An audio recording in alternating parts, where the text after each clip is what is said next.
The day Michael Hayes forced his elderly father to sign just a paper was the day he unknowingly turned love into his deepest regret. Frank Hayes was 78, with hands that still smelled faintly of motor oil after a lifetime spent fixing other people's broken engines. Now he lived in a small, sunlit room at the back of Michael's neat suburban house in Columbus, Ohio, far from the noisy garage where he had once raised his son.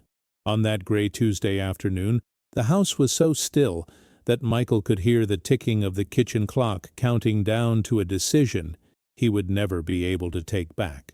The document sat on the kitchen table, a crisp stack of pages that looked harmless in the warm yellow light.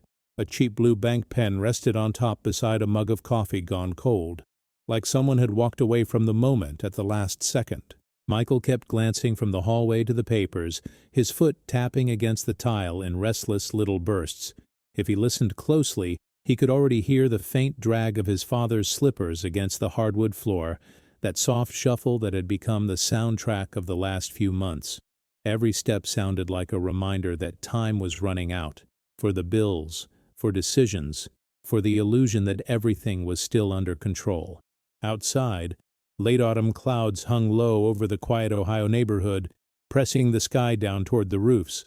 Lawns were mostly clean now, with leaves bagged and lined along the curb, and the air smelled like wet pavement and distant chimney smoke. A delivery truck rumbled past and vanished at the end of the street, leaving behind an ordinary suburban silence that made Michael's pounding heart feel painfully loud. He told himself it was just paperwork, the kind every responsible adult eventually had to deal with. People sign things like this all the time. Wills, powers of attorney, deeds, all those cold words that made up the machinery of grown-up life. The attorney downtown, with his glossy office and framed degrees, had said, "This will make everything easier later," and Michael had nodded, because that was what you did when someone in a suit talked about the future. Easier for who, was the part he kept trying not to think about. Easier for his wife, Emily, who was tired of watching the medical bills pile up on the counter like accusing little mountains. Easier for his kids, who needed college savings more than they needed an old man's crumbling house on the other side of town. Easier for him, a son who loved his father, but was quietly terrified of what another year of caregiving might really cost. Frank appeared in the doorway, shoulders slightly hunched, a soft flannel shirt hanging loose over his faded jeans. His hair, once thick and dark, was now white and thinning, combed back the way his late wife used to do it for Sunday church. "Did you call me, son?" he asked, his voice still carrying that gentle warmth that had talked Michael through scraped knees, math homework, and teenage heartbreak. "Yeah, Dad. Come sit down for a minute," Michael said, forcing a smile that didn't quite reach his eyes. He pulled out a chair at the kitchen table, the same table where Frank had once taught him how to count change and balance a checkbook. On the refrigerator behind them, a faded photo of young Michael on his father's shoulders watched over the room like a quiet witness to everything that was about to happen. "If this moment hits you, tell me in the comments. Who would you trust to put a paper in front of you and say, 'Just sign here'?" Frank eased himself into the chair with a soft groan, one hand bracing against the table to steady his aging knees. His gaze drifted to the stack of papers, then back to his son's tense expression. "You look like you've seen a ghost," he murmured, offering a small, reassuring smile as if he were the one trying to calm Michael down. "What's all this about, huh?" Michael picked up the pen and turned it between his fingers, the plastic clicking softly in the quiet kitchen. "It's just some legal stuff," he said, already hating how vague his own words sounded, even to his own ears. "Things the lawyer said we should get in order, you know, in case something happens." He tried to laugh, but the sound came out thin and nervous, dying quickly in the still air between them. "In case something happens," Frank repeated slowly, tasting the weight of each word. He glanced toward the window, where the sky had darkened another shade, shadows stretching across the backyard like long fingers. "At my age, something's always happening," he joked lightly, but his eyes stayed on Michael's troubled face. "Is this about the hospital bills again, son?" It wasn't about the hospital bills. Not really. Not only. It was about the house in Frank's name, the accounts, the decisions that would be made when Frank was no longer there to speak for himself. It was about control and fear and the quiet panic of a son who felt all the weight of the future pressing down on his chest like a concrete block. Still, Michael nodded anyway, letting his father believe the simpler version because it was easier to say out loud than the truth. "Oh, don't you worry about that, Mikey," Frank said, using the childhood nickname that usually made Michael smile. "I already told you, I don't mind if you have to sell my old place or whatever. Your family comes first now." His eyes softened with pride as he looked around the kitchen at the school photos on the wall and the drawings held up by magnets. "You've done well for yourself, better than I ever did." Those words didn't land like a compliment. They landed like a weight. Michael's throat tightened as he imagined what his father would say if he read every line, instead of just signing where the little sticky flags pointed. Have you ever ignored a warning your heart tried to give you, just because you were afraid of what it might change? Michael's heart was whispering that something here felt wrong, but his fear of the future was shouting much louder. He slid the first page across the table and pointed to the highlighted section near the bottom. "Just sign here, Dad. The lawyer already went over everything with me," he said, trying to sound confident and in control. "If something ever happens, this just makes sure everything is taken care of." The words tasted like cardboard in his mouth, dry and empty, as if they belonged to someone else entirely. Frank reached for his reading glasses lying near the salt and pepper shakers in the middle of the table. He put them on slowly, the way older hands do everything now, carefully, as if even small movements came with a cost. His eyes moved over the dense blocks of text, lips pressing into a thin line as he tried to follow the legal language. The silence between them thickened with every second he spent reading words that seemed designed to hide more than they revealed. "You read all this?" Frank asked finally, still looking at the page. There was no accusation in his tone, just a simple question, the way he might once have asked if Michael had checked the oil before driving out of town. A bead of sweat slid down the back of Michael's neck as he stared at his father's bent head and the fragile curve of his shoulders. "Yeah," he lied quietly. "Yeah, I read it." For a moment, Frank simply breathed, the rise and fall of his chest slow and steady under the soft flannel shirt. He had spent his life trusting contracts, invoices, receipts, paper that meant someone owed you something or you owed them, but this paper felt different, heavier somehow, like a doorway he couldn't see through clearly no matter how much he squinted. He lowered the pages a little and studied his son's face instead of the words, the tight jaw, the restless fingers, the way Michael's eyes wouldn't stay in one place for more than a heartbeat.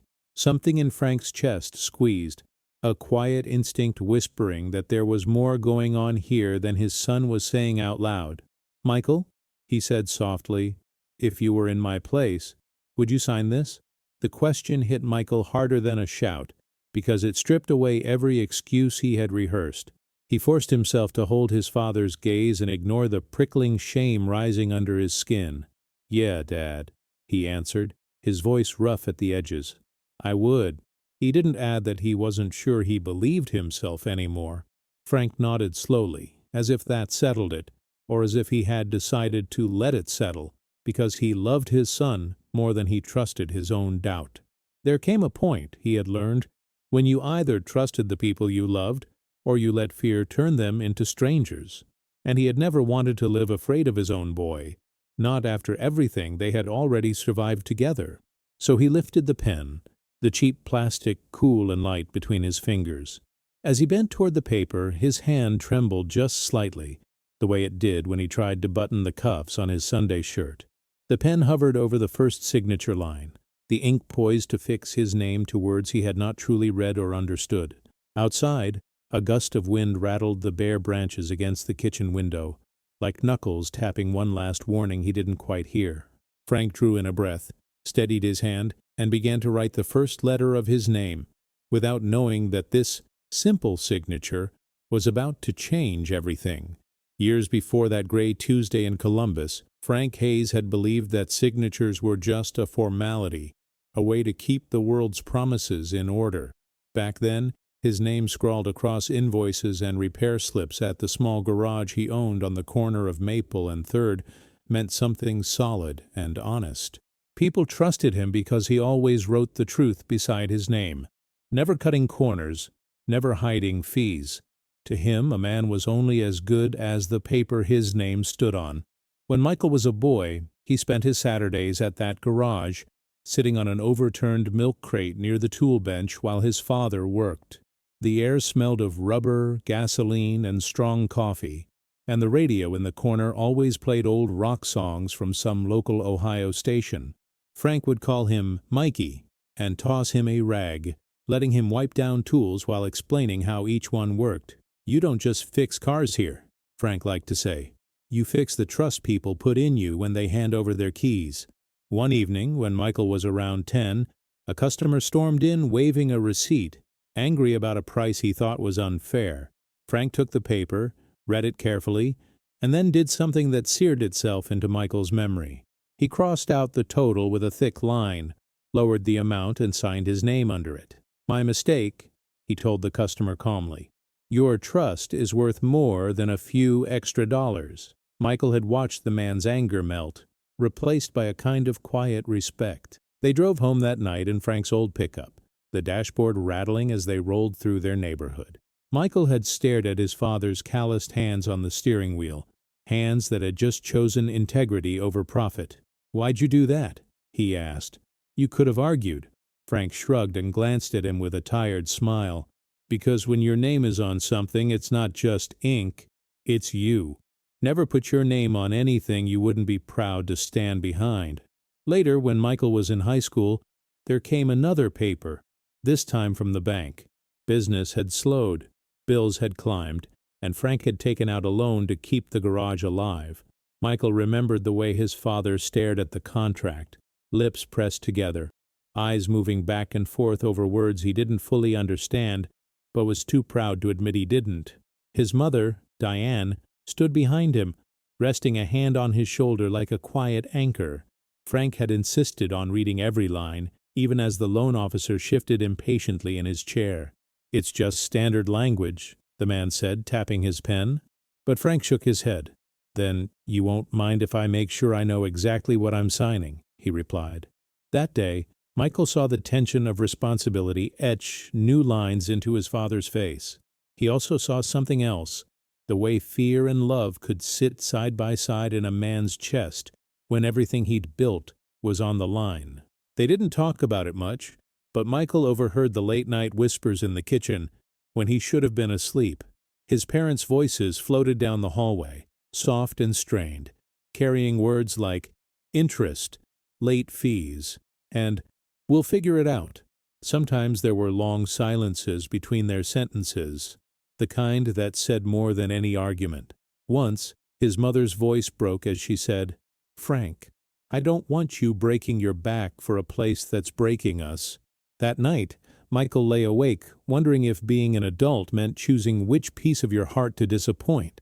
When Michael turned 16, Frank handed him a simple form on a clipboard at the garage, an application for a part-time work so everything would be official. "You're my son, but on paper you're also my employee now," Frank said with a playful grin. They both signed at the bottom, father and son side by side, their names stacked like a promise of a future they imagined would always be shared. That small form felt like a bridge between them, proof that their lives were woven together not just by blood, but by work and responsibility too. Then, just as things started to improve, the accident happened. A drunk driver blew through a red light on a rainy night, slamming into a parked sedan outside the garage while Frank was underneath it. The car shifted, metal groaning, and by the time they got him out, his back would never be the same. Michael, then a lanky 17-year-old, stood in the hospital hallway in Columbus, his shoes sticking to the waxed floor, listening as doctors used words like limited mobility, physical therapy, and chronic pain. After that, the papers changed. No more invoices and bank contracts. Now there were medical forms, consent documents, workers' compensation files. Frank started asking Michael to help him read them when the print blurred or the jargon stacked too high. "Tell me what this really means, Mikey." he'd say, sliding a page toward his son with tired eyes. Michael, still half boy and half man, did his best to translate the cold language of insurance into words that didn't sound so frightening. One afternoon, Frank refused to sign a document that would have made him settle quickly in exchange for less coverage down the road. The lawyer at the time tried to pressure him, talking about closing this chapter and moving forward. Frank pushed the paper back across the table. "If I sign something, I live with it," he said evenly, "and I'm not going to sign away a future I haven't seen yet." That moment buried itself deep inside Michael, even though years later he would behave as if he'd forgotten it. When Diane got sick a few years after the accident, more papers arrived. Test results, consent forms, hospice options. Michael was in his 20s then, working long shifts and racing between the hospital and his small apartment. He watched his father sit beside his mother's bed, fingers laced with hers, ignoring every clipboard that nurses brought in until someone explained it in plain English. "I signed for her. I need to know exactly what I'm saying yes to," Frank would insist, his voice rough with grief he was trying to hold back. The day his mother died, Michael found his father sitting alone in the hospital chapel, staring at a single sheet of paper, the death certificate, still unsigned. Frank's shoulders shook as he whispered, "This is the one paper I never wanted to put my name on." Michael sat beside him, not knowing what to say, feeling like a boy again instead of the man everyone expected him to be. Finally Frank signed, his hand trembling, his name binding him to a reality he wished he could refuse. After Diane's funeral, Michael noticed that Frank stopped opening his mail right away. Envelopes would sit on the kitchen counter for days before his father slit them open with a butter knife. When Michael asked why, Frank just shrugged.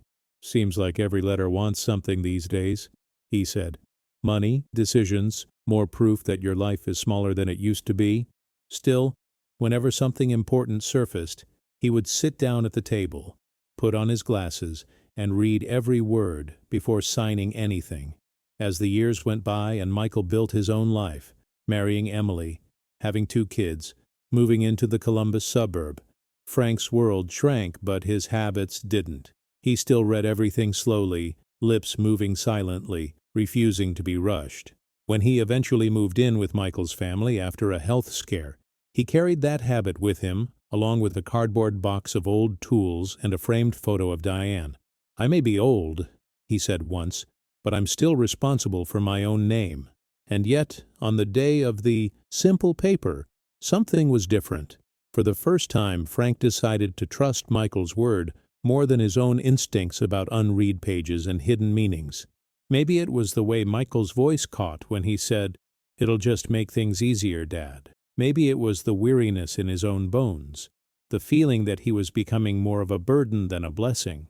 Or maybe it was just the quiet, stubborn hope that a son he loved wouldn't guide his hand anywhere dangerous. If you've ever watched someone you love sign something they didn't fully understand just because they trusted you or someone else, what did that moment feel like inside your chest? Did you speak up, or did you stay quiet and wish you hadn't later? These are the kinds of moments that don't leave bruises on the skin, but they leave marks on the conscience that are much harder to hide. Sometimes the deepest betrayals are made in silence, with a pen instead of a shout.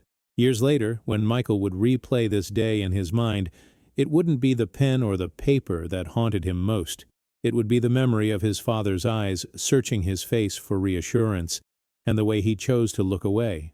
All those years of watching a man who read every line and questioned every clause, only for that same man to finally lower his guard because his son had said, "You can trust me." And in that instant, the boy who had learned integrity in a small Ohio garage chose fear over the lesson his father had spent a lifetime teaching. As Frank's pen traced the last curve of his signature and lifted from the paper, a strange stillness settled over the kitchen. Michael exhaled, not with relief, but with a hollow feeling he couldn't quite name. The documents were all signed now, all tidy, all in order, just the way the new attorney had recommended. Michael stacked them together with shaking hands, each page suddenly feeling heavier than it had before his father's name was on it. Frank took off his glasses and rubbed the bridge of his nose, a dull ache building behind his eyes. There, he said quietly. "You got what you needed, son." The question was simple, but it landed somewhere deep, stirring a discomfort that made Michael's skin prickle. "Yeah, Dad," he replied. We're set now." Set for what? He didn't dare say. Little did he know the real storm was only beginning. Michael didn't sleep that night. Every time he closed his eyes, he saw the pen in his father's hand, the slow, careful movements, the trust that had settled in Frank's expression like a quiet surrender. He lay in the dark beside Emily, staring at the ceiling while suburban streetlights cast faint amber stripes across their bedroom walls. The papers were locked in his briefcase downstairs, but their weight felt as if it sat directly on his chest. Emily noticed his restlessness and turned toward him, her voice a low whisper in the quiet house. "You did what had to be done," she murmured, reaching to touch his arm. "Your father can't keep managing everything on his own. We're doing the responsible thing for the whole family." But the word responsible slid under his skin like a splinter. It didn't feel responsible. It felt irreversible. Down the hall, Frank slept in the guest room with the door slightly open, the way he had always slept when Michael was a child, just in case someone needed him. The soft hum of the old humidifier filled the hallway, creating a sound Michael had grown used to. It reminded him of winter nights long ago when he'd wake up coughing and find his father sitting by his bed with a hand on his forehead. "I'm right here, kiddo," Frank used to whisper. That memory kept Michael awake more than worry could. The next morning smelled like bacon and coffee. Frank was already in the kitchen wearing his flannel shirt and an old apron, humming softly as he flipped pancakes on the stove. Michael paused in the doorway, watching the man whose signature now sat beneath legal terms he hadn't truly understood. "Morning, Mikey," Frank said with a grin. "You look like you slept on a pile of wrenches." His eyes crinkled warmly, unaware of the guilt weaving itself tightly inside his son's stomach. Michael forced a laugh and joined him at the table, but the moment felt fragile. Every time Frank smiled, it deepened the ache in Michael's chest. Emily walked in, kissed Frank's cheek, then shot Michael a look he knew well. Stay calm, stick to the plan. But every instinct in him was beginning to rebel against that plan.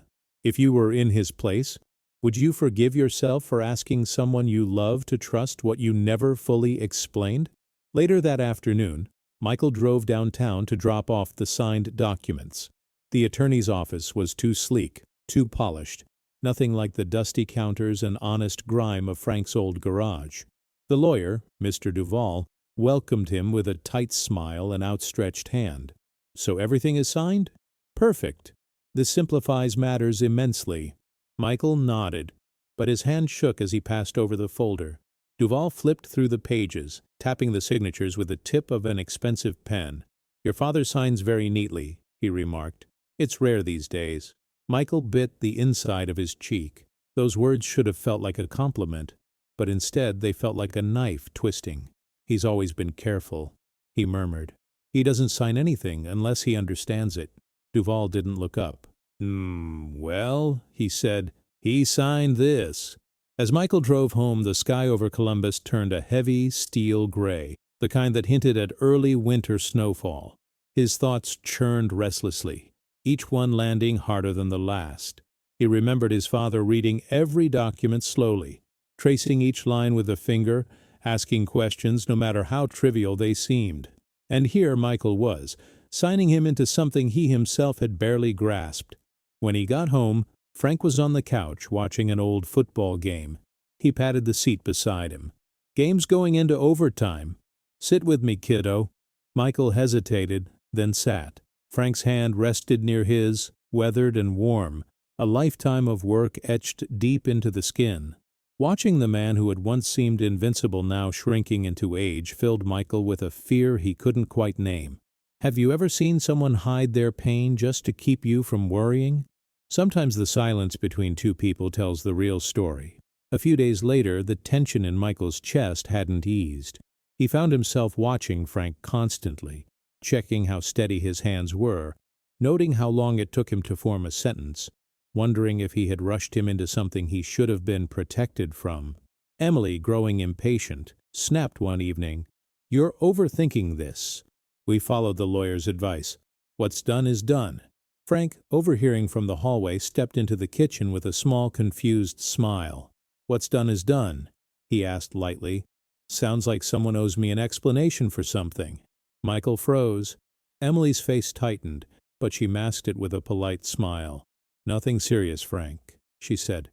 "Just bills and insurance things. You know how it is." But Frank didn't look convinced. That night, after everyone had gone to bed, Frank wandered quietly into the kitchen. He stood by the table where he had signed the papers days earlier. The lamp cast a soft glow across the wooden surface. He touched the spot where the documents had been, rubbing his thumb along the grain as if trying to feel the echoes of what he'd done. His face tightened in thought, a crease forming between his brows. He walked down the hallway and gently pushed open Michael's door. "Son," he whispered, "can we talk?" Michael sat up instantly, heart thudding like a hammer. Frank stood in the doorway in his old pajamas, looking smaller than usual, clutching his reading glasses in one hand. "Mikey, that paper I signed, what exactly did it say?" His voice trembled, not with fear, but with the uncertainty of someone who trusted too deeply. Michael swallowed hard. The truth pressed at his throat like a burning coal. He could still lie. He could still keep the fragile peace of their home intact. But one look at his father's tired eyes made him feel 10 years old again, sitting in that garage, learning to tell the truth even when it hurt. "Dad," he said quietly, "maybe we should sit down." Frank's shoulders tensed. And then the phone rang, cutting through the silence like a blade, flashing Duval's office name across the screen. The ringing phone sliced through the silence so sharply that Michael flinched. Frank glanced at the caller ID with a puzzled frown. "Your lawyer? This late?" he murmured, tightening his grip on the doorframe. Michael's stomach dropped. Duval never called after hours. Ever. Something was wrong. So wrong that even the walls of the quiet house seemed to lean in and listen. Michael answered with a trembling, "Hello?" His voice cracked slightly, betraying the fear gathering inside him. Duval's voice came through quick and urgent, stripped of the smooth confidence he usually carried. "Mr. Hayes, I need you to come to my office first thing in the morning. Some details regarding the documents you filed require immediate clarification." Michael felt the air leave his lungs. Clarification was a word he had learned to fear. Frank's eyes narrowed as he stepped farther into the room. "What's going on, son?" he asked. His tone wasn't angry, just deeply uneasy, like a man trying to feel the ground beneath him before it shifted. Michael forced a tight smile, hiding the dread knotting his chest. "Nothing, Dad, just routine stuff." The lie tasted bitter. It always did. After the call ended, a thick tension filled the room. Frank sat on the edge of the bed, his old flannel shirt rumpled, his glasses dangling loosely from his fingers. "Mikey," he said softly, "you're starting to look like the kid who used to hide his report card under the mattress. What aren't you telling me?" Michael felt his throat close. He wanted to confess everything, to spill the truth into the open before it crushed him, but the words tangled like barbed wire inside him. Instead, he said, "I'll explain tomorrow. I promise." Frank studied him for a long moment, the way a father studies a son he loves too much to push too hard. Finally, he nodded. "Tomorrow, then." He stood up slowly, his bones protesting with quiet cracks, and walked back toward the guest room. His silhouette disappeared into the dim hallway, leaving Michael with a guilt so loud it was deafening. The next morning, the sky over Columbus was a sheet of flat gray. A sharp wind scraped across the neighborhood as Michael drove downtown. He gripped the steering wheel until his knuckles turned white. Every red light felt like a dare to turn around. Every passing car felt like a reminder that life went on, oblivious to the ruin he might have caused. If this moment hits you, tell me, have you ever wished you could undo just one signature? When he arrived at Duval's office, the receptionist looked unusually tense, her fingers tapping the desk in a nervous rhythm. "He's expecting you," she said quickly, ushering him inside without the usual small talk. Duval stood by the window, back turned, staring down at the busy street below. Briefcase open, papers spread across the desk, and in the center, Frank's signature, shining up like a warning. Michael sat. Duval didn't. "Mr. Hayes," he began, I reviewed the paperwork again last night, and I found a conflict of interest statement I somehow overlooked. His jaw tightened. I should have caught it earlier. I take responsibility. Michael blinked, stunned. Conflict of interest, what does that mean? Duval exhaled. It means the person who initiated this transfer has prior dealings with your wife. The world tilted. Emily? Michael whispered. What dealings? Duval handed him a sheet, an email chain, dates, names, notes about timelines and property transition. His chest tightened. Emily had been in contact with the attorney's office weeks before they had even discussed helping Frank legally. She didn't tell me any of this, Michael murmured, hands shaking. Duval leaned forward. Michael, some of the clauses in the document don't match the ones I recall drafting with you. Someone changed the wording before your father signed. His voice dropped. These pages, some of them weren't written by me. Michael felt cold spread through his limbs. So what did my father sign? Duval hesitated. A transfer of property. Not to you, not to your family jointly. He swallowed hard. But solely to your wife. The room spun in slow, sickening circles. He couldn't breathe. He couldn't think. Everything he had feared, every small doubt that had whispered inside him, now roared. Had Emily used him? Used Frank? Used the moment of weakness he'd created? Memories rushed through him. Emily urging him to hurry. Emily dismissing Frank's confusion. Emily telling him, "Don't overthink." He stood abruptly, nearly knocking the chair back. "This is a mistake," he insisted. "It has to be. Emily she wouldn't do that." But the doubt lodged deep. How many warnings had he ignored? How many uneasy silences had he brushed aside? If you were in his place, would you dare ask the person you love if they betrayed someone you love even more? Duval closed the folder gently. Michael, your father needs to be told, before someone else tells him first. The shame burned like fire against his skin. How could he face Frank now? How could he admit that the one thing Frank had feared, signing something without understanding, had happened because of him? He walked out of the office feeling hollow, as if he were made of glass, and someone had tapped a crack right down his center. Outside, the wind bit through his jacket. People hurried past him, businessmen, students, families, living ordinary lives untouched by the kind of betrayal that could tear a home in half. By the time he reached his truck, he couldn't hold the tears back. They slipped down his face silently, mixing with the cold air. He leaned against the steering wheel, shaking. "What have I done?" His voice was barely a whisper. In the reflection on the windshield, he saw the scared eyes of a man who had lost the moral compass his father had spent a lifetime trying to give him. When he finally drove home, his hands trembled so violently he had to grip the wheel with both fists. Emily met him at the door with a bright smile that vanished the moment she studied his expression. "What happened?" she asked, stepping closer. But he stepped back. "We need to talk," he said sharply. "Now." Her eyes flickered. Fear or guilt, he couldn't tell. They moved to the living room, where the morning light painted long shadows across the floor. "Emily," he began, voice cracking, "did you contact the lawyer before we went together? Did you ask for changes in the document?" She stiffened. "What documents?" She tried, too quickly. He shook his head. "Don't. I saw the emails." The room went silent. Then Emily's expression hardened, not into guilt, but into something colder.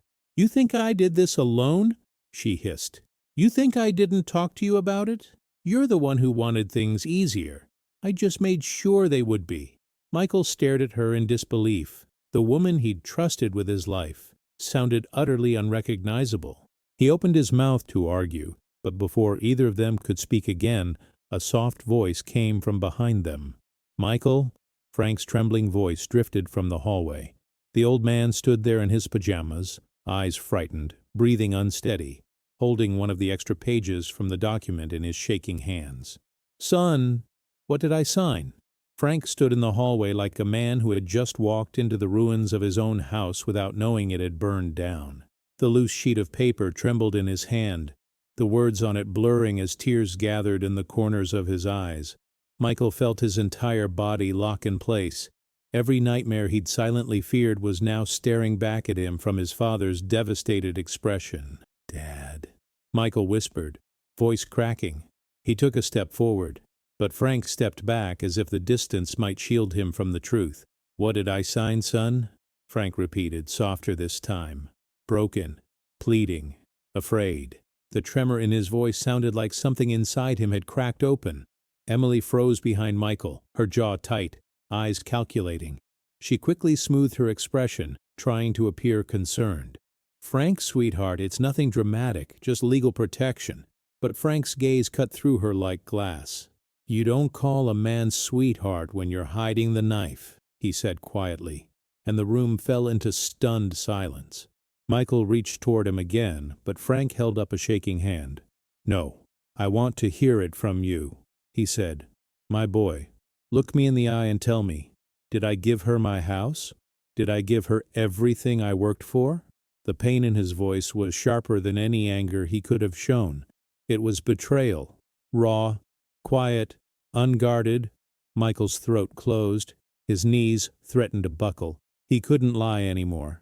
"Dad, yes, but I didn't know." Emily changed the wording. "I swear I didn't know." The words spilled out like a confession dragged from the deepest pit of shame. Frank inhaled sharply, as if someone had punched him in the ribs. "You brought the pen," he whispered. "Not her." Emily snapped. "Oh, don't make this dramatic, Frank. It's not like you're dying tomorrow." Michael spun toward her, stunned. "Emily!" But Frank's face went pale. So pale Michael panicked that he might collapse. "Not dying tomorrow," Frank repeated. "Is that what all this was about? Planning for after I'm gone?" His voice cracked again. "Before I even knew what I was giving away?" He sank onto the edge of the couch, the paper falling from his hand like a feather in slow motion. Michael knelt in front of him. "Dad, I swear to you, I thought it was something else. I thought it was just power of attorney. I didn't check. I trusted—" He hesitated. "I trusted the wrong person." Frank's eyes filled, and the disappointment in them was unbearable. "You trusted everyone but me." Michael felt like a child again, small, ashamed, helpless in front of the man who had always been his anchor. "I never meant to hurt you," he whispered.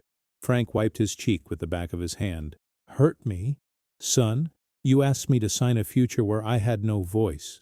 His voice broke. "You made me disappear while I'm still alive." Emily rolled her eyes, unable to hide her annoyance. "This is ridiculous. It's just paperwork." "See," Frank stared at her with a depth of pain that made her falter. "Paperwork can bury a man alive," he said, "especially when someone you trust hands you the shovel." Michael flinched. "If you were in his place, would you forgive the person who handed you something you didn't know would cost you your dignity?" Frank took a slow breath, gathering the strength to say the words that had been forming in his chest like a storm. "Mikey, your mother always said that a signature is a piece of a man's soul. That's why I always read every line. Every single line. And today, I signed blind." Tears slipped silently down his face.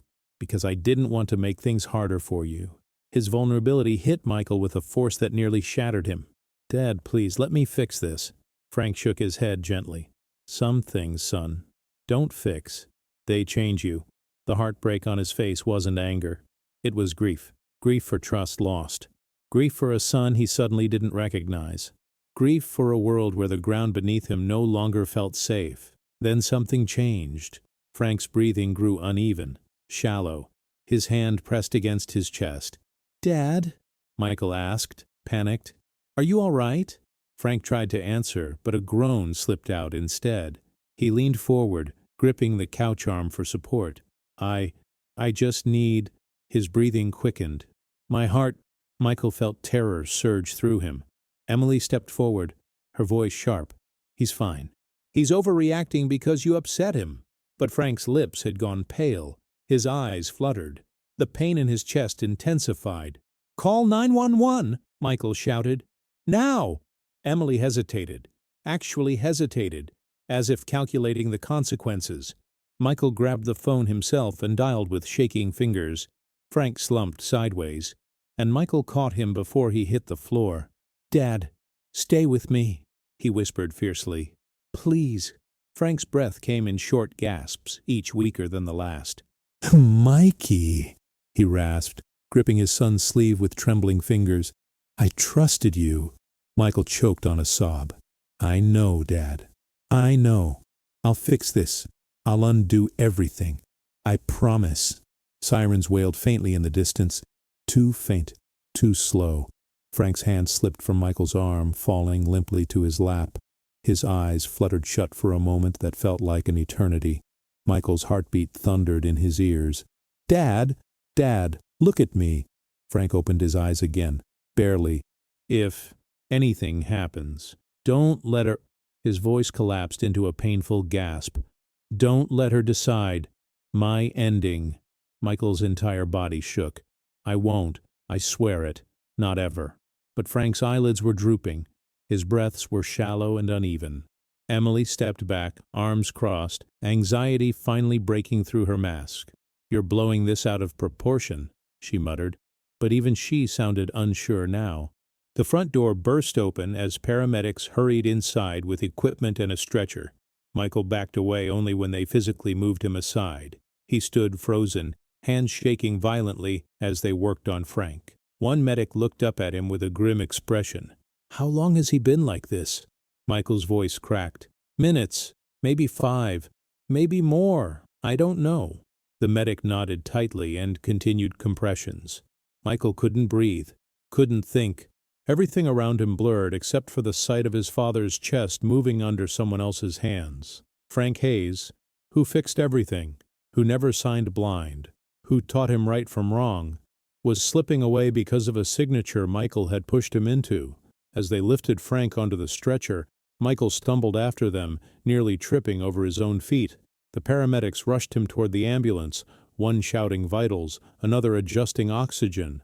Michael followed, heart pounding in terror. Emily stayed behind in the doorway, watching with an unreadable expression.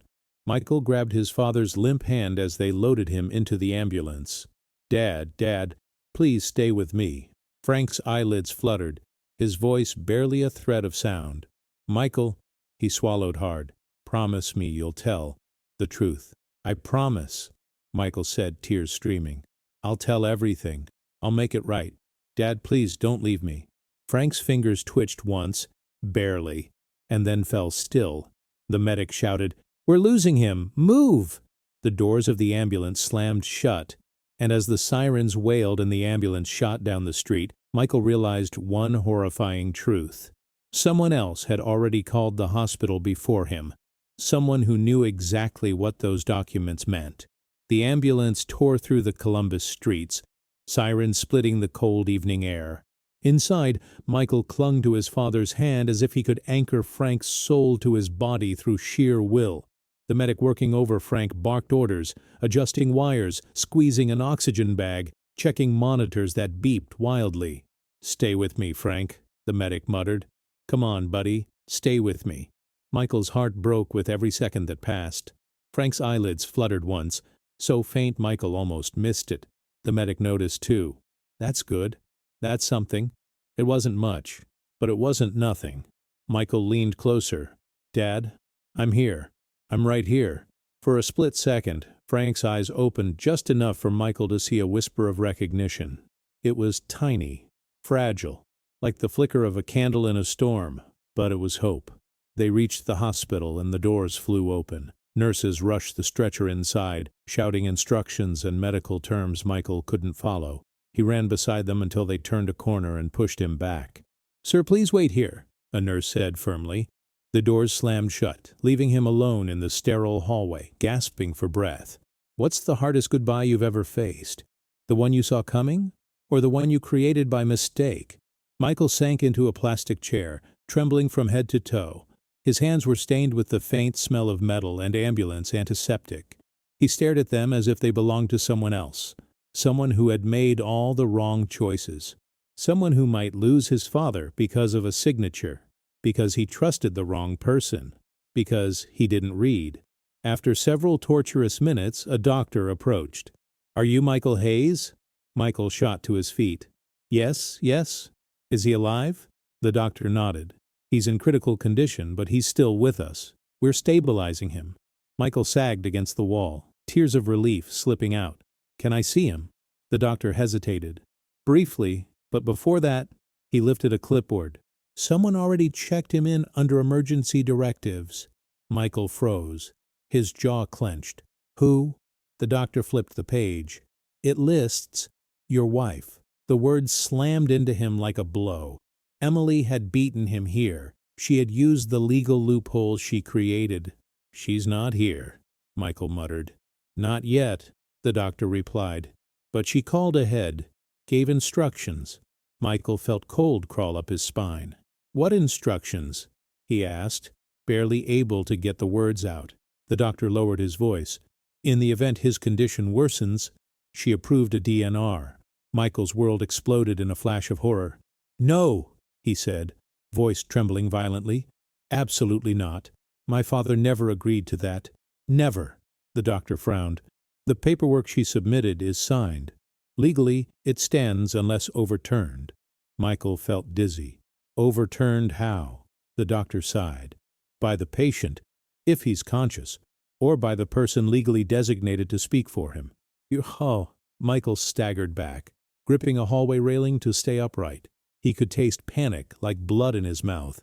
My father didn't know what he was signing, he rasped. He didn't read it. He thought it was something else. The doctor watched him carefully.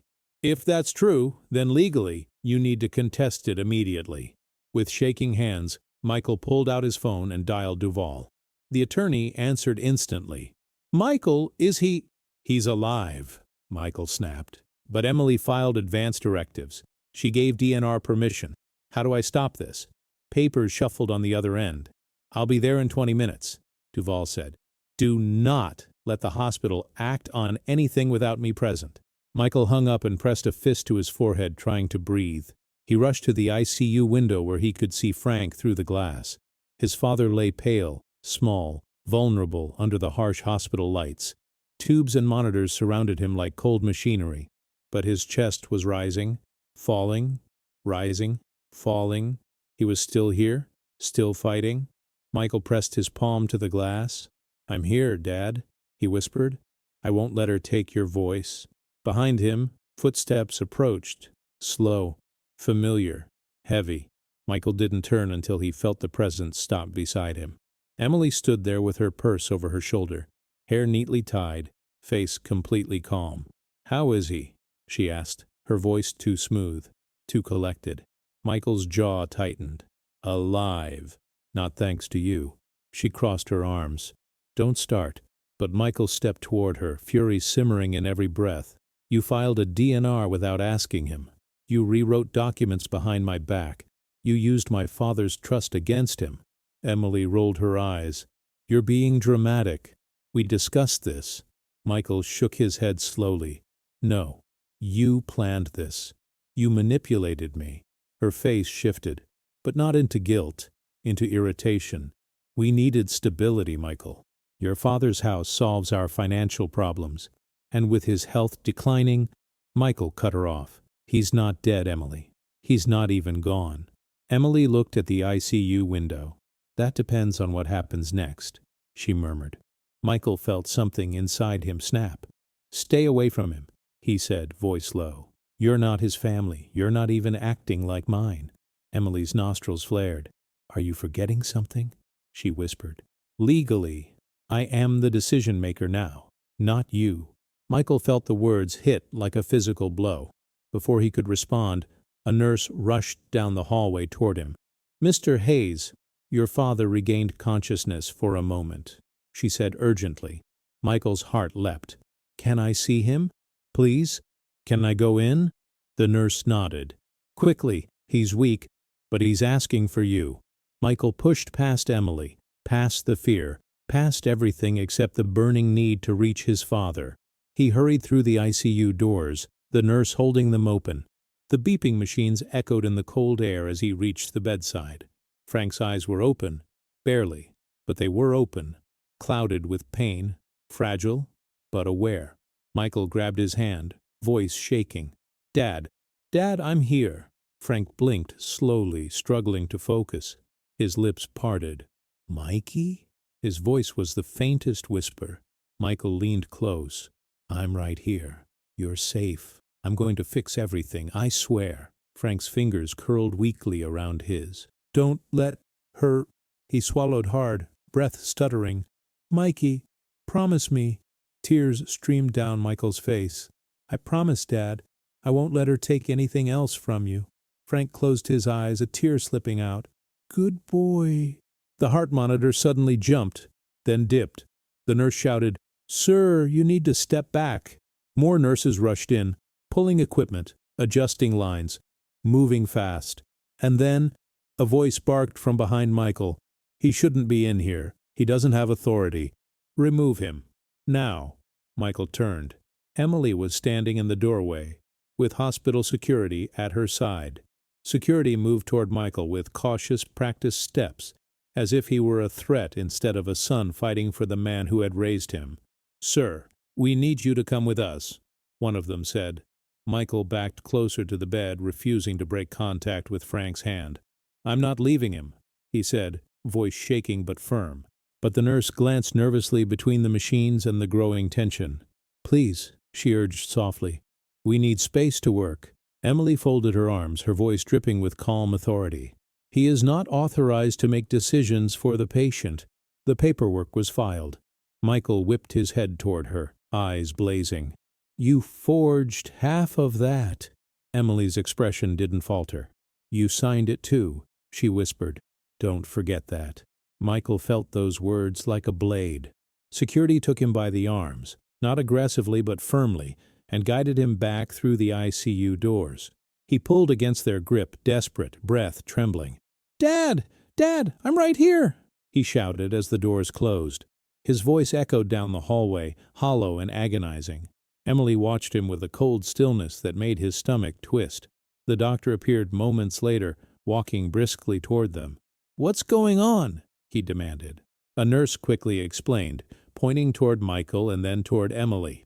The doctor frowned deeply. "This is not the time for legal disputes or family arguments." Then he looked at Michael. "Your father needs calm around him. If we can stabilize him, I'll allow you in again." Michael nodded rapidly. "I'll stay calm, I swear. Just save him."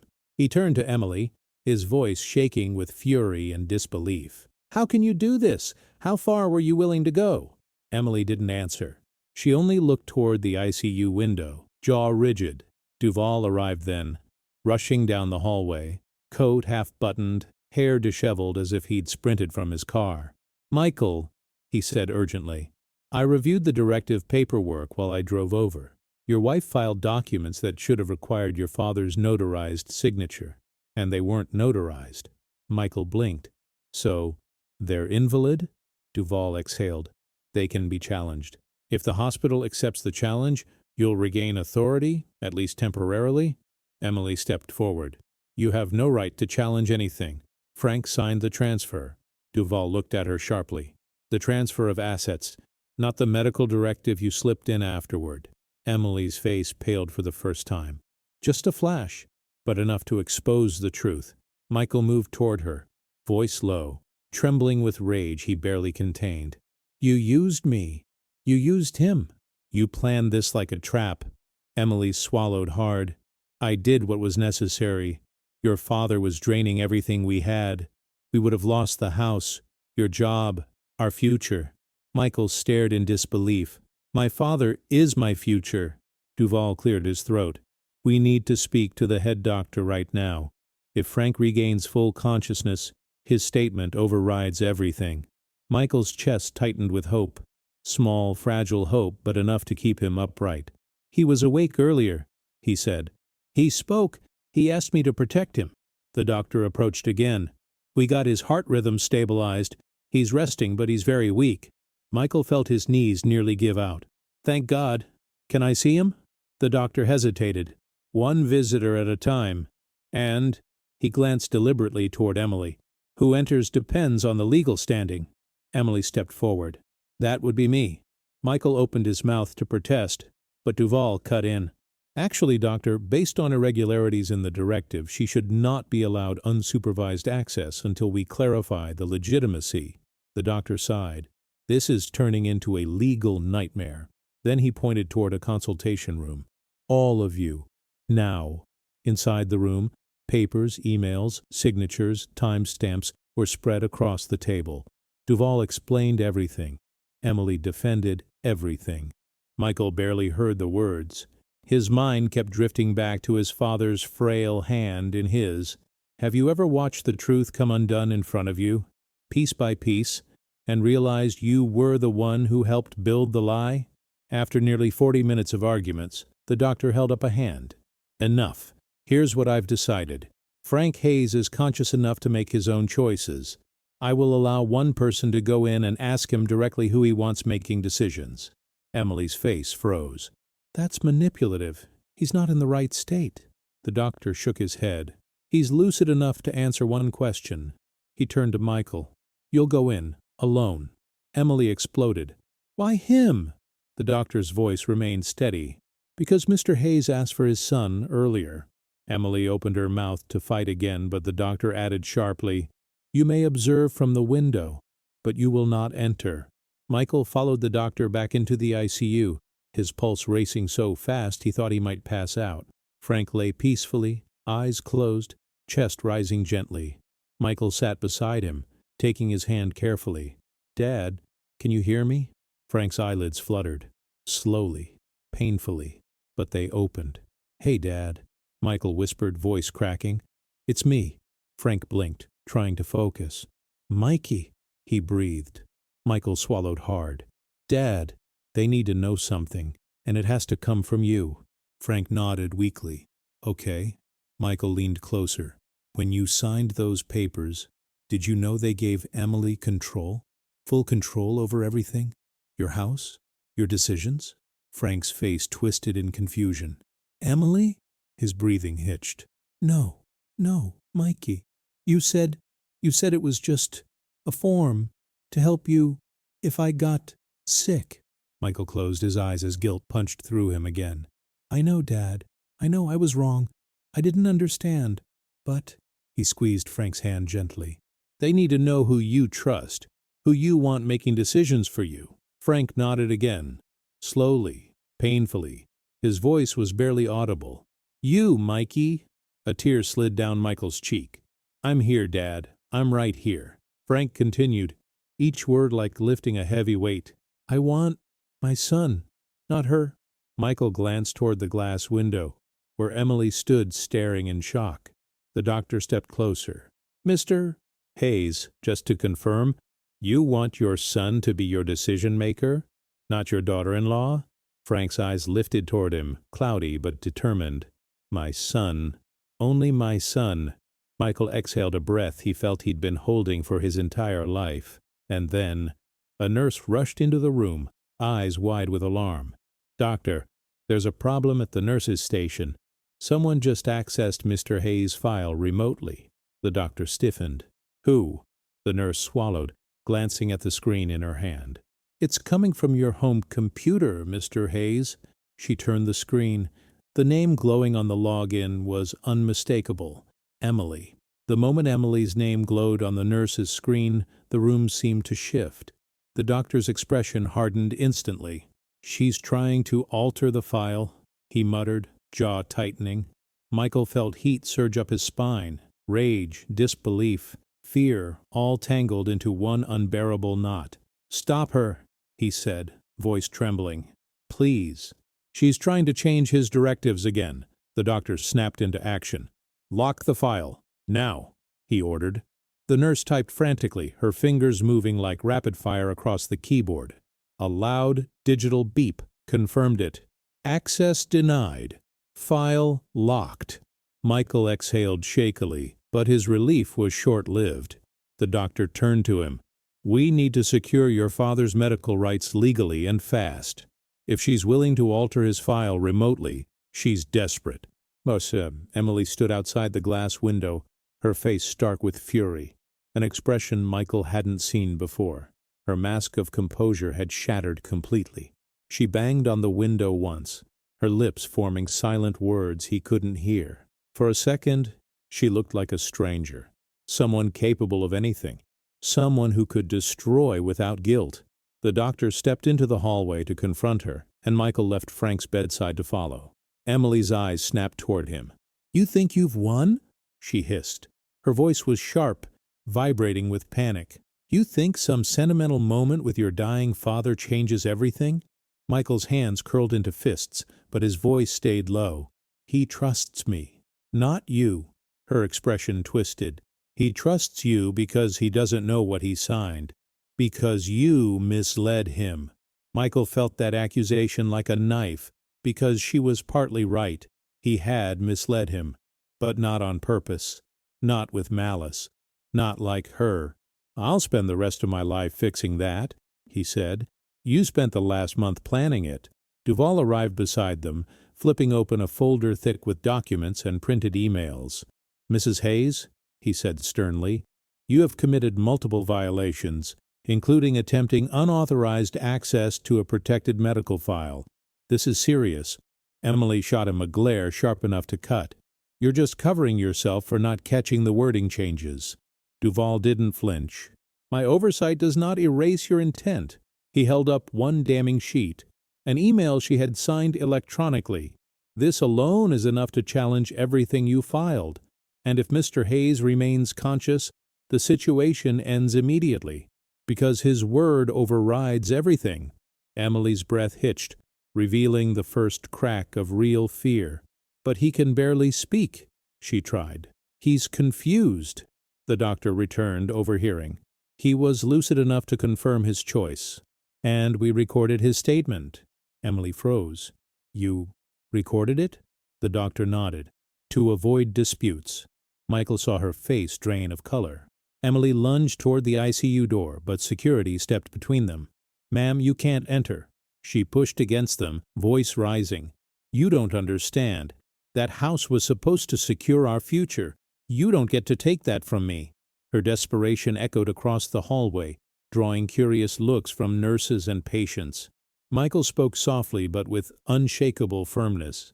"You mean my father's house, the one he built, the one he earned." His voice strengthened. "You don't get to steal his legacy because you're afraid of your own future." Emily's eyes blazed with hatred. "He was going to die anyway," she spat. Michael recoiled as if she'd slapped him. The doctor stepped forward, voice cold. "Mrs. Hayes, I'm calling hospital administration. This has crossed into legal misconduct." "You—" Emily's jaw clenched, her breathing turning shallow and erratic. "You don't get it," she whispered almost to herself. "Everything was finally coming together. All you had to do was sign. All Frank had to do was trust me."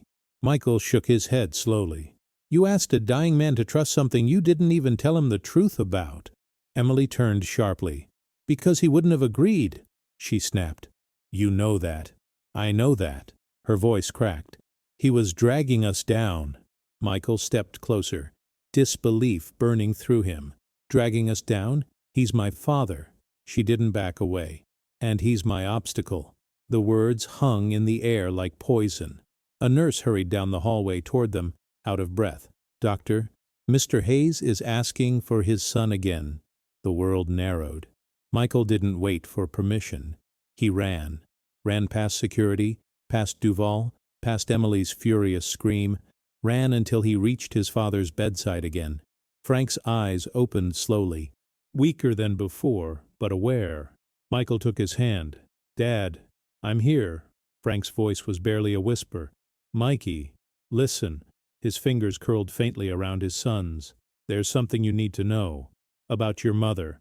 Michael felt his breath catch. "Mom?" Frank nodded faintly. "She left something for you." Michael leaned in closer, heart pounding. "What did she leave?" Frank swallowed, struggling. "A letter. In the old toolbox. From the garage." Michael's eyes widened. The garage. The place where Frank had spent his life. "What does it say, Dad?" Frank's breathing hitched. "I never told you, because I didn't want you to think." She wasn't proud. His voice trembled. But she knew. Something about Emily. Long before you married her. Michael's heart stopped. What? Dad, what did Mom know? Frank's lips trembled, forming the words slowly, painfully. She tried to warn me. Michael's pulse thundered. Warn you about what, Dad? Frank exhaled sharply, voice breaking. Emily was involved with... Suddenly alarms erupted throughout the ICU. The heart monitor beside Frank spiked violently. Nurses rushed in. Security flooded the doorway. And over the chaos, a nurse shouted, "We need to know who authorized this medication. It's not in his chart." Chaos erupted around Frank's hospital bed as the heart monitor blared in shrill, frantic waves. Nurses scrambled, pushing carts, checking tubes, shouting medical terms Michael couldn't process fast enough. "This medication wasn't authorized," one nurse yelled, holding up a half-empty syringe. The doctor rushed in, face draining of color. "Who administered this?" Michael's blood turned to ice. His eyes snapped toward Emily through the glass window. She stood frozen, stiff, her expression unreadable, but her hands trembled at her sides. "Emily," Michael whispered, horror rising like bile in his throat. "What did you do?" Even through thick glass he could see her pupils dilate with fear. Security moved instantly, stepping between Michael and the door as if anticipating the explosion that was coming. "Sir, stay back," one warned. But Michael wasn't trying to rush forward. He was staring at Emily, searching for even a flicker of denial. There was none. Only silence. Only dread. Only the unmistakable weight of guilt tightening her jaw. Inside the room the doctor barked, "Epinephrine! Now!" A nurse slammed a syringe into the port on Frank's IV line. Another lowered the bed rail, readying for chest compressions. Michael's voice cracked. "Dad! Dad, please! Stay with me!" His palms pressed against the glass, breath fogging the window. "If you were in his place, would you be able to forgive someone who hurt the person you love the most?" Frank's chest rose, then fell. Rose, then stuttered. The monitor dipped, then fluttered weakly back up. The doctor leaned over him. "Come on, Frank, come on." For a moment, just a moment, the line stabilized, a faint rhythm, a hope. Michael sobbed with relief as his father's eyelids twitched. He wasn't conscious, but he was still fighting. The nurse with the unauthorized syringe approached the doctor, voice shaking. This was left on the shelf. Someone must have slipped it in. The doctor grabbed the vial, examining the label, and his expression darkened. "This is not Frank's medication, not even close." He stormed toward the hall. "Security, lock this floor down. No one enters or leaves until we find out who did this." Emily finally backed away from the window. Slow, tense, a cornered animal calculating escape routes. Michael followed, stepping into the hallway like a storm breaking loose. "Did you touch his medication?" he demanded. Emily didn't answer. Her jaw clenched. Her eyes darted between him, security, and the exit sign above the door. "Emily," Michael said, each word trembling with rage and heartbreak. "Did you try to force a DNR and then try to kill my father to make it happen?" Her breath came quick, shallow. I didn't mean for anything bad to happen. I was trying to—" "Save yourself," Michael cut in. "Finish what you started?" She swallowed hard. "You weren't supposed to be here so soon." "I thought—" She froze, realizing what she'd admitted. Michael stepped back, a cold wave of nausea twisting through him. "You thought what? That you'd get the house? That you'd get rid of the burden? Is that what my father was to you?" Emily opened her mouth, but no sound came out. Duval approached, expression grim. "Mrs. Hayes, the hospital administration is requesting you stay for questioning." Emily's eyes widened. "Questioning? I didn't do anything wrong." But Duval held up the vial. "This medication can stop a weak heart in minutes, and it was found within reach of a patient you tried to take legal control over. You need to think very carefully about your next words." Emily's lips trembled. I just wanted stability. I wanted us to stop drowning in bills. I wanted a chance to breathe." Michael shook his head slowly. "So you tried to suffocate my father to breathe easier?" She flinched like he'd struck her. "I didn't mean for it to go this far," she whispered. I just thought if the house transferred sooner, If his care changed, everything would settle. Michael stared at her, stunned into stillness. This was the woman he'd married, the woman he'd trusted, the woman he'd let near his father. "You know what the worst part is?" he said softly.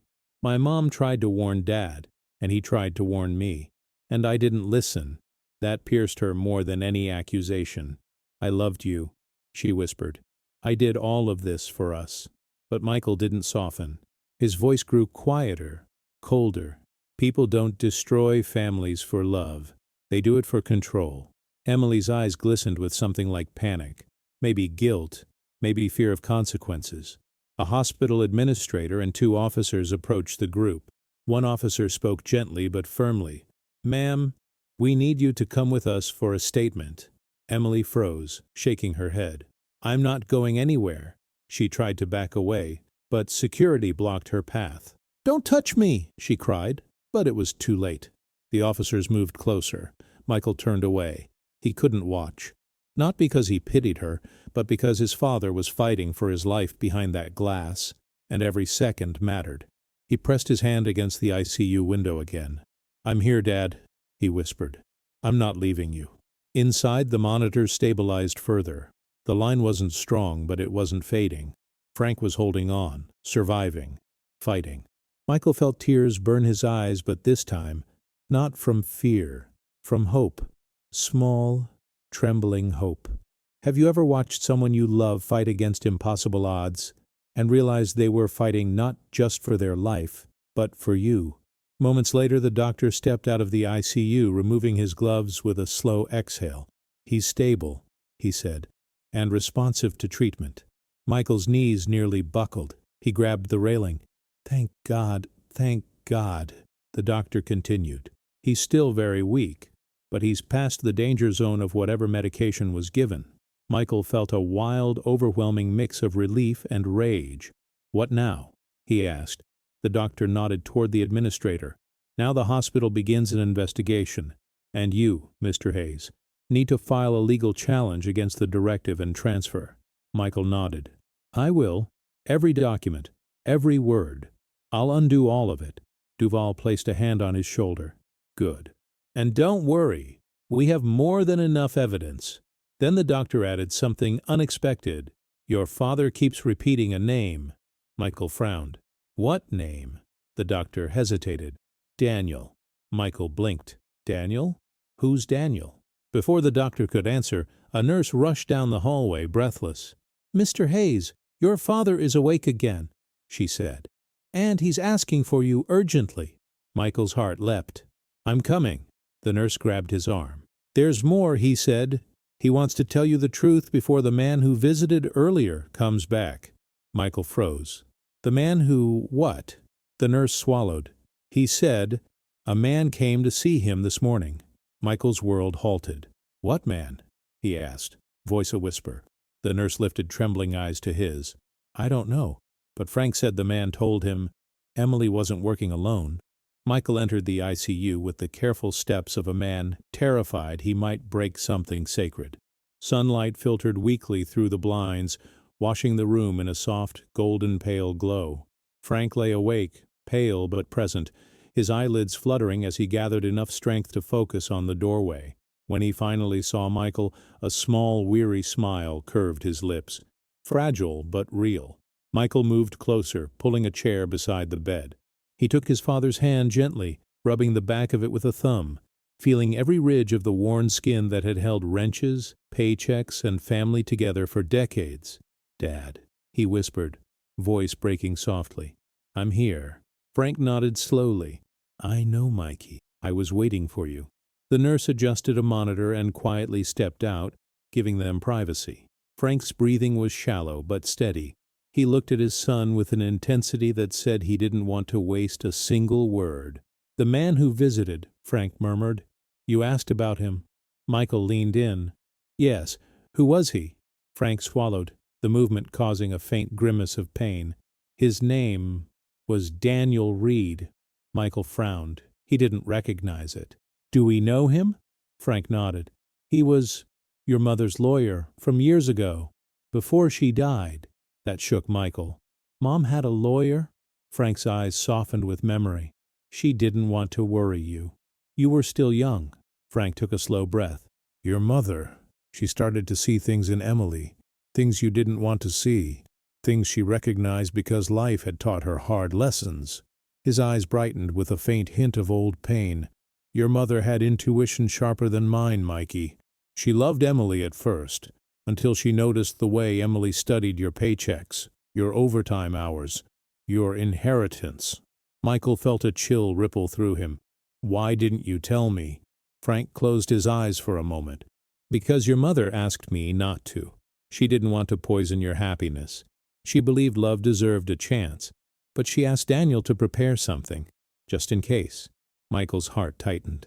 The letter, he whispered, in the toolbox. Frank nodded. Yes. She wanted you to read it only when you needed it, when the truth finally came to light. His breath trembled. She knew this day might come. Michael felt tears sting his eyes, hot and heavy. He had wanted so desperately to believe in Emily, to force the world to fit the version of her he loved. But the truth, delayed, ignored, unread, had finally caught up. And now the fallout was scattered across the hospital room like broken glass. Dad, I'm so sorry. I should have listened. I should have protected you. Frank squeezed his hand with surprising strength. No, son, he said softly. You loved. That's never something to be ashamed of. Love makes us blind.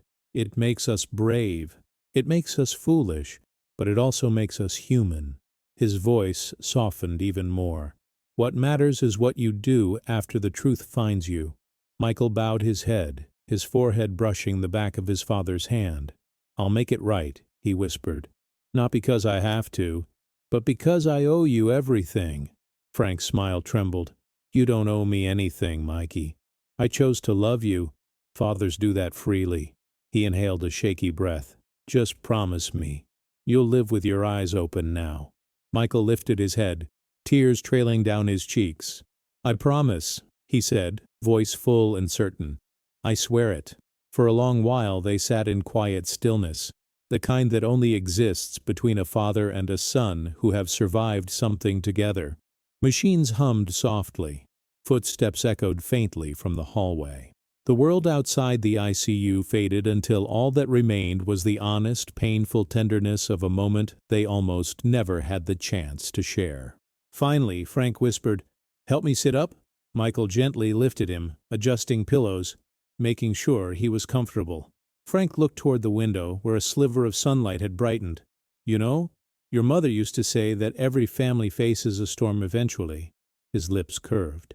But storms reveal who you are. They don't define you. They uncover you. Michael breathed deeply, letting those words settle inside him like healing balm. She was right. Frank nodded. She usually was. For the first time in days, Michael felt something warm unfurl inside his chest. Not relief, not victory, something quieter, deeper, like forgiveness beginning to grow roots.